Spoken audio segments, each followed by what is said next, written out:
cheia de graça, o Senhor é convosco. Bendita sois vós entre as mulheres, e bendito é o fruto do vosso ventre, Jesus. Santa Maria, Mãe de Deus, rogai por nós, pecadores, agora e na hora de nossa morte. Podem sentar-se, por favor, um instante. Não pensem que é algum abuso litúrgico que está acontecendo aqui, mas é permitido. O sacerdote, ele pediu para fazer o sermão. E o diácono pode fazer o sermão também, porque eu vejo o ministro ao lado do sacerdote com esse parlamento, sinal de que é um diácono e tem a possibilidade de falar. Mas quem vai falar mesmo é o Espírito Santo. Tenha presente isso. E hoje na liturgia, como o padre dizia, é um aviso de misericórdia. Lembre-se naquele momento em que um dos apóstolos pergunta a Nosso Senhor. Todos vão lembrar. Senhor, é verdade que poucos se salvam? Lembra-se?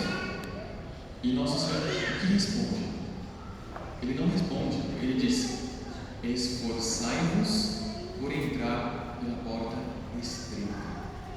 E vejam que as coisas materiais, o que acontece na nossa vida humana, tem uma proporção sobrenatural. Então, nós, por exemplo, quando temos um caminho a seguir, por exemplo, o pai ou a mãe está com um filho mais pequeno e tem um caminho, tem um objetivo, mas existem muitos obstáculos nesse caminho para chegar a esse objetivo. É um ato de misericórdia, de bondade.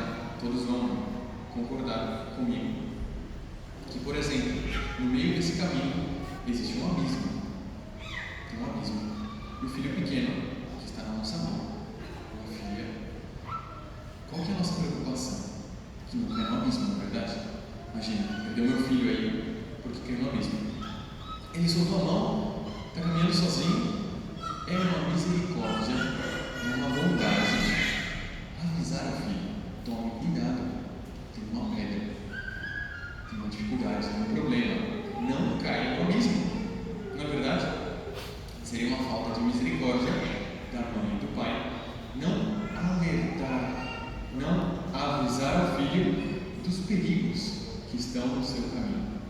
E assim como nós temos essa imagem de um caminho natural, qualquer um dos caminhos que temos aqui, nessa pergunta que Nosso Senhor responde a respeito da porta estreita, nós estamos num caminho para a vida eterna. Todos nós nascemos para a vida eterna. Nós não nascemos para essa vida. Tudo passa. Aqui a leitura faz uma referência a um ponto também que é muito importante. Nós temos um tempo. Nós temos um tempo. Aqui diz para cortar a árvore. Em algum momento, a trama da nossa vida vai ser cortada. Quem de nós sabe o dia da morte? Ninguém. O certo é que ninguém morre na véspera. Muito comum ser isso aqui no Brasil, não é verdade? Ninguém morre na véspera. Todos aqui teriam inúmeros fatos de ações angélicas, por exemplo, do anjo da guarda, que nos evitaram a morte. Muitas vezes é uma misericórdia, certo? E hoje a liturgia quer nos alertar e quer muito misericordiosamente dar-nos um aviso. Nesse caminho que nos leva para a vida eterna, existe um perigo e um abismo eterno. Como se chama esse abismo eterno? Inferno. Todos nós sabemos que existe. É verdade de fé. Está no credo, nós vamos acessar o credo aqui. Desceu aos infernos. Como se fosse depois da morte, da ressurreição dele, e foi até lá inclusive.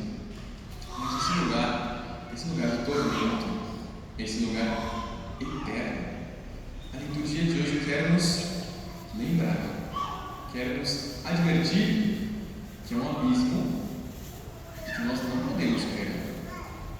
É a igreja mãe que nos está alertando: cuidado, vivam de tal maneira que não caiam nesse abismo. Aqui está Nosso Senhor na parábola.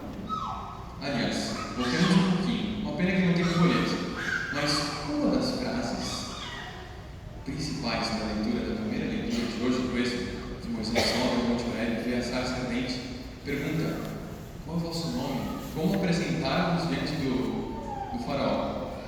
Eu sou aquele que sou. Muito profundo isso. Deus se define dessa maneira. Só que hoje em dia, parece que muitas pessoas caíram num erro muito grande, que é o relativismo, em que o bem pode ser mal, que o feio pode ser bonito, e a verdade, de repente, não é bem assim. Então, quase que hoje em dia as pessoas poderiam dizer de Deus, da definição de Deus, Deus é aquele que talvez seja, e se não é, não tem problema. Isso é um problema muito grande, o relativismo. Para isso também que a liturgia nos faz alertar. Eu sou aquele que sou. Deus está muito bem definido. As coisas estão muito bem definidas. E na nossa alma nós não podemos fazer uma mistura entre o bem e o mal. Caso contrário, não vamos dar frutos. É o que está na liturgia do Evangelho. Mas mais para frente nós vamos ver. E a respeito desse problema do relativismo, o nosso fundador, o nosso pai, o fundador, o nosso João, ele que idealizou tudo isso que vocês veem, essas cores, essa harmonia, tudo saiu do seu coração. Sofreu muito para isso, mas ele, desde pequeno, desde muito menino, também enfrentou essa luta contra o relativismo em casa. Nós sabemos que no colégio também temos dificuldades, mas ele em casa, com os primos, com os tios, eram primos por tudo, começou a dizer para ele que o inferno não existe. Isso é mentira. Isso não tem razão de ser. E ele, com o senso da fé, como todos nós sabemos que é assim, ele dizia: não é possível. Não é possível.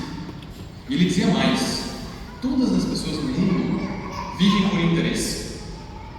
E ele ficava ainda mais curioso: como é possível que as pessoas, um ou outro, vivam por interesse? Compreensível.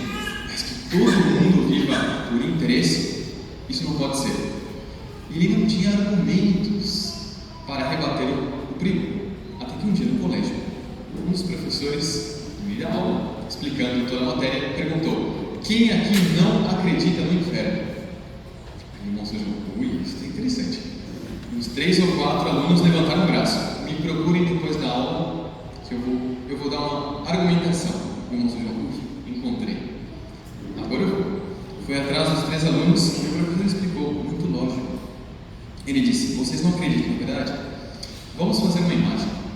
Imagine que algum de vocês vem e dá um tapa no rosto do seu companheiro. Foi feio, né? Foi mal feito. Merece um castigo, não é verdade? Sim, merece um castigo. Agora você deu uma bofetada no seu pai. É mais grave. Não é verdade? Todo mundo, que coisa feia, uma bofetada no pai. Ou na mãe, pior ainda. E ele foi subindo. Dá uma bofetada no bispo. Dá uma bofetada no papa. Muito grave. Não é verdade? É o mesmo ato, com proporções mais graves. Até que ele disse: e se nós ofendemos a um ser infinito? Qual é o castigo? É proporcionado em infinito. Então, quando nós ofendemos a Deus, estamos ofendendo um ser infinito. Portanto, o castigo deve ser infinito. E acendeu a luz. Aí está a explicação. E ele, super entusiasmado, guardou o argumento e jogava em cima do primo. E a partir daí, ele teve essa certeza fortificada pela explicação. E hoje, pensando nesse ponto importantíssimo, paradoxal, que às vezes nos deixa a consciência tremendo, colocarmos diante dessa perspectiva, essa perspectiva nos faz bem. E nem por isso cancela a misericórdia. Vejam o que diz o Salmo: o Senhor é bondoso e compassivo. Ele te perdoa toda a culpa e cura toda a tua enfermidade. Como? Muito simples. Não há nenhum pecado que não seja passível de perdão. Aqui fora. Aqui fora está o nosso Senhor Jesus Cristo atendendo a contestação. Isso é importante. É apoiarmos na misericórdia, na bondade, mas pedir perdão. Deus é misericórdia, Claro que é, mas é justiça. Se nós abusamos da misericórdia de Deus, é o que vai acontecer no Evangelho. Corta, arranca. Isso não pode acontecer conosco. Vamos pedir nessa Santa Missa a Nossa Senhora. Vejam a imagem de Nossa Senhora de Fátima, tão bondosa, tão misericordiosa.